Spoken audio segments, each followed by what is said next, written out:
ગારિયા ઢીલા કર નાખે. રોજ આપણે ગારિયા હેરવવાના. સીતારામ. એ સીતારામ, આવો આવો. મજામાં? બસ આનંદ છે. હું કામ હતું? સમાચાર હતા કે આટો મારી જાજો. સમાચાર તો મોકલું ને. મારે કઈ 7-8 ઠગા છે. એક દીકરી છે ને ઈ હારે છે, એટલે એક વેવાય છે મારે. તો કોક દીક તો તમારે આટો મારવો પડે ને.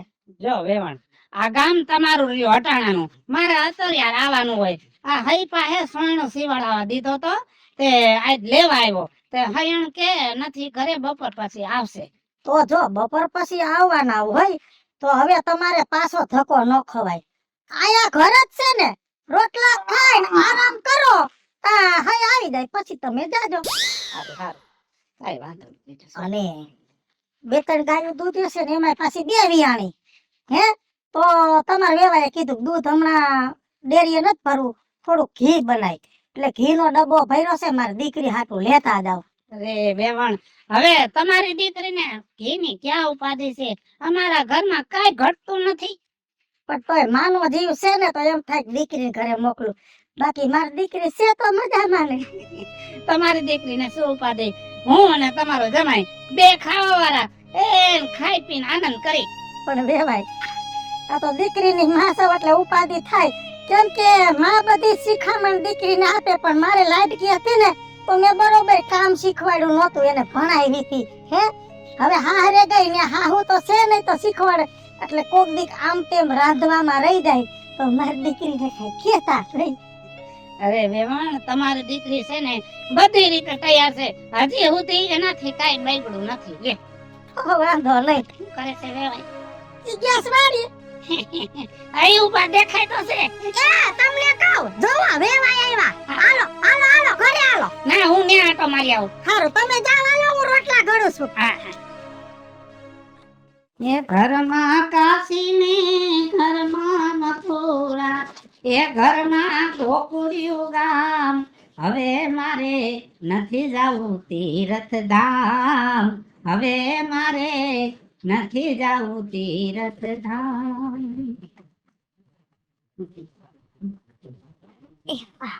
પૈસા થઈ રહ્યા છે, મને આપતા જાવ ને પછી જાવ તમે તાર. હજી ગયા અઠવાડિયે 1000 રૂપિયા આપ્યા અને થઈ રહ્યા મફત આવે છે પૈસા, ઝાડવા ઉપર ઉગે છે. પૂરા થઈ ગયા એટલે માંગ્યા. પૈસા તું છે ને પાણીની જેમ વાપરાશ. ધ્યાન રાખ, આ દિન રાત મજૂરી કરી છે ને ત્યારે રૂપિયા આવે છે ઘરમાં. ભલે વાંધો નહીં. હે ઉભો રહે તો. શું કીધું તે? બાપુજી પણ હજી ગયા અઠવાડિયે 1000 રૂપિયા આપ્યા હતા. બોલવામાં ધ્યાન રાખજે, અને તારી જીભ છે ને દિવસે દિવસે લાંબી થતી જાય છે. અને હવે આ તો આટલું બોલ્યો ઉતાવળું, પણ હવે કોઈથી બોલતો નહીં. પણ બાપુજી મારી પાસે પૈસા ન હોય તો ક્યાંથી આપો? પણ મારી પાસે મગાય ને. હાલે દે.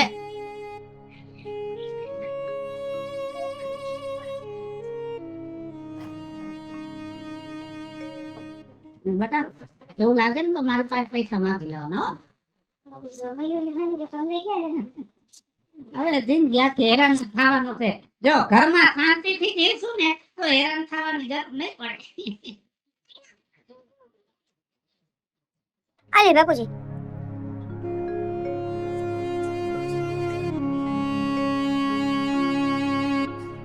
જો બેટા, હવે છે ને ઉનાળો આવે છે, જૂનું માટલું બદલાવી નાખજો અને કુંભારને ત્યાંથી નવું માટલું લઈ આવજો. હું જ વિચારતી હતી બાપુજી, સારું કર્યું તમે કીધું. બાપુજી, હું એમ કહેતી હતી કે બેનને ત્યાં પ્રસંગ આવે છે તો આપણે કેવી રીતના? જો બેટા, આપણું પેલું મામેરું છે, આપણે બધાયને જવાનું છે અને બેનને કહેવાનું છે કે કાંઈ પણ ઘટતું હોય ને તો કહેજો. બાપુજી, હું એ જ કહેતી હતી કે બધાય જાય ને તો સારું લાગશે. હા હા હા, કાંઈ સારું નથી લગાડવું આપણે. અને 50 વાર ના પાડી છે. જ્યારે હોય ત્યારે તારે આ ઘરના વ્યવહારમાં કાંઈ માથું નથી મારવાનું. તારું કામ છે ને ઘરના રોટલા ટીકવાનું છે. ઈ કરને દોઢી જ્યાં હોય અહીંયા વાં જાવું છે ને બેન ના ઘરે જાવું છે ને ફલાણે જાવું છે ને પૈસાનું પાણી કરવા સિવાય કઈ ધંધો નથી. આને નીકળ ત્યાંથી. જાઓ બેટા, તમે ઘરમાં જાઓ.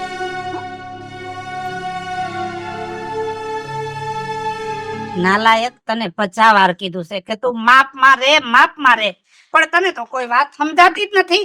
અરે બહુ કે છે એ બરોબર છે, આપણા ઘરની દીકરી છે ને એના ઘરે પ્રસંગ છે તો આપણે બધા જાય તો કઈ ખરાબ ન લાગે. પણ બાપુજી હું એમ તમને મારે કઈ રીતે સમજાવવા બાપુજી? મને સમજાવવાની જરૂર નથી, બરોબર? અને દીકરીને ઘરે પ્રસંગ છે ને, આપણે બધાયને જવાનું છે. અને હવે છે ને તું મારા સામું જો માં, મારું મગજ ફરવા માંડ્યું છે. એના કરતા તું ઘરમાં વયો જા.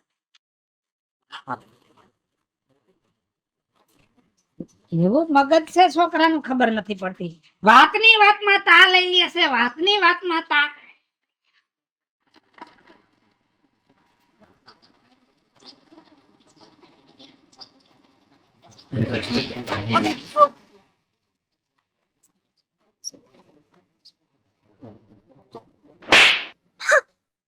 ખબર નથી પડતી તારા બાપે બેહતા શીખડાયું હે કે નહીં? હમણાં બે ઊંધે માથે જાત, એના ટાંગા ભાગી જાત.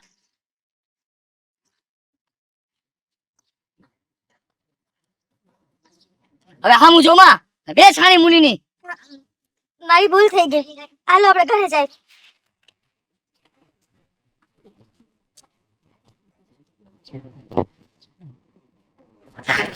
હે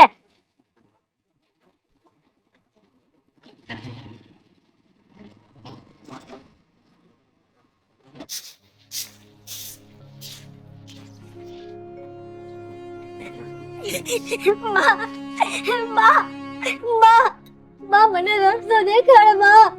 હા બલા, કેમ રસ બેટા? તારા હાહરાએ કઈ કીધું? તો હારા બિચારા કોઈથી કઈ બોલે એમ નથી. જમાઈ કઈ કહે છે? ઈ કેદી કેવામાં બાકી રાખે છે બા. હાથ દી લગીન બાબે તને કોઈ દી કીધું નથી, પણ આજે એ માણસે મારા સ્વાભિમાન ઉપર ઝાપટ મારી. બાએ મને રોડ વચ્ચે લાફો માર લીધો. હું કેવી રીતે સહન કરું બા? હું કેવી રીતે સહન કરું બા?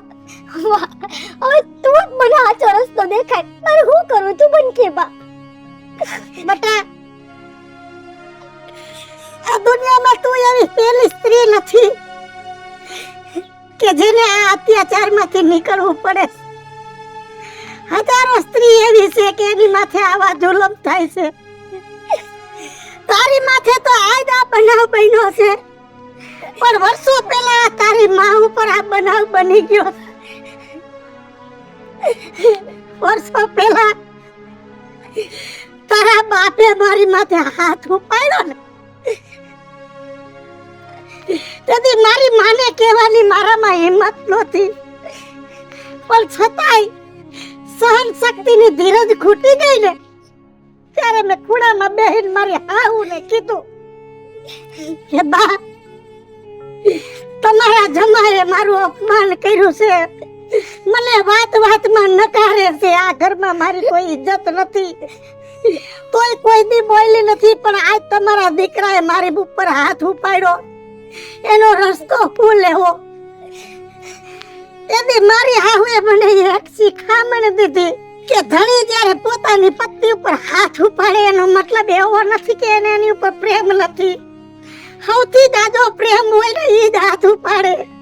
મારી હાહુએ એમ કીધું કે બિચારો મારો દીકરો બહાર કામ કરવા જાતો હોય, એને કામમાં કનડગતિ થતી હોય, એનો મગજ આખો કંટાળી ગયો હોય, જણની જાત મગજ હરવો કરવા ક્યાં જાય, એટલે એની ઘરવાળીને ઠોક મુહટ કરીને મન હરવું કરી લેશે, બાકી બીજું કાંઈ નથી. પણ દીકરા, ઉપાધિ કરો માં, સમય જાહે ને એમ પરિવર્તન આવશે ને તમારું બધું હારાવાના થઈ જાહે. મેં દીદી મનને વારી લીધું કે આજ હારો દી આવે, કાલ હારો દી આવે, પણ તે દી અત્યારની ઘડી સુધી મારી હાલત ઈ ને ઈ છે. છતાંય મેં મનને મનાવી લીધું તું, પણ આજ તારી ઉપર આ વાત બની ને, આજ મને ખબર પડી કે તેદી મારી હાહુએ જે સલાહ દીધી હતી ને, ઈ સલાહ ખોટી હતી. અને આજ હું તને સાચી સલાહ દેવા માંગુ છું કે ઘરની અંદર તારો હક છે, તને માન મળવું જોઈએ, તને સન્માન મળવું જોઈએ. માટે દીકરા, હાલ આજ તારે હારા પાસે જઈને મારે શોખવટ કરવી છે કે મારી દીકરી ઉપર આ ઘરની અંદર આટલો અત્યાચાર કેમ.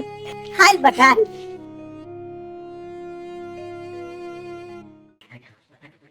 સંજય બધા રેવાય જમાય આવો વેવાણ આવો. હા આવું જ પડે ને વેવાય, કેમ કે હું તો દીકરીની માં છું એટલે મારે આવવું પડ્યું. આજે ઠપકો દેવા આવી છું વેવાય. ઠપકો? હા ઠપકો. પેલા છે ને તમે તમારા દીકરાને બોલાવો. રમેશ, હા બાપુજી. હા બાપુજી. અહીંયા બોલો ને. જય શ્રી કૃષ્ણ. જય શ્રી કૃષ્ણ, જય શ્રી કૃષ્ણ. વેવાય, મારી દીકરીને તમારા ઘરમાં તમારી સેવાને સુખી સંસાર હાંકવા મોકલી હતી અને આની માથે આવા અત્યાચાર કર્યા તમારા દીકરાએ. તમારી દીકરીને તો મારા ઘરમાં કઈ તકલીફ નથી. ઈ તો તમે કયો છો, બાકી કેટલી તકલીફ છે ઈ તો એનો આત્મા જાણે છે. એક દી એવો નથી કે આ ઘરમાં મારી દીકરીનું અપમાન હોતી હોય. ભલા માણે મારી દીકરી હું તમારા રોટલા તમારા ગાભા ધોવાના ઘરમાં આવી છે, એનો આ ઘરમાં કઈ હક નથી. બોલવાનું નહીં, વ્યવહારમાં કઈ નહીં બોલવાનું, ક્યાંય જાવા આવવાનું નહીં. અને ઈ વાત તો મૂકો, આજ ભર બજારમાં સમાજની વચ્ચે તમારા દીકરાએ મારી દીકરી માટે હાથ ઉપાડી અને એને દુનિયા સામે અપમાનિત કરી. પૂછો. સાચી વાત છે આ? બાપુજી એમાં એવું હતું ને કે આ કારખાને મગજ મારી શેઠારે થઈને તો મારા મગજને આમ કામ જ નહોતું કરતું, એટલે બધી દાય છે ને આ રિયા ઉપર ઉતરી ગઈ.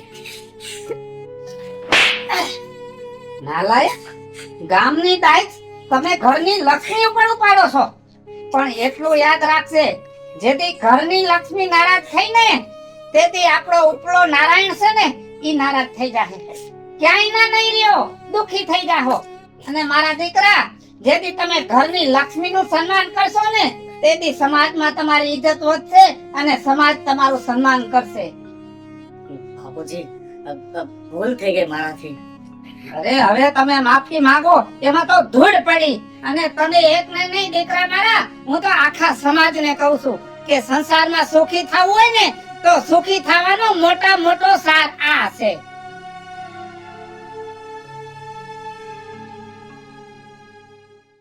હાલો મિત્રો, હું છું ધનસુખ ભંડારી ઉર્ફે વિજયાળી. હાલો મિત્રો, હું છું રાજેન્દ્ર પંચાલ ઉર્ફે રાજ્યો. હવે દોસ્તો, હું છું રમેશ સાલાણી. હેલો ફ્રેન્ડ્સ, હું છું રિયા સામાણી. અને મિત્રો, આ કોન્સેપ્ટ તમને ગમે તો અમારી યુટ્યુબ ચેનલ છે વીજળી કોમેડી ઓફિશિયલ, રાજ્ય ઓફિશિયલ કોમેડી, બંને ચેનલને લાઈક કરો, શેર કરો અને સબસ્ક્રાઇબ કરો.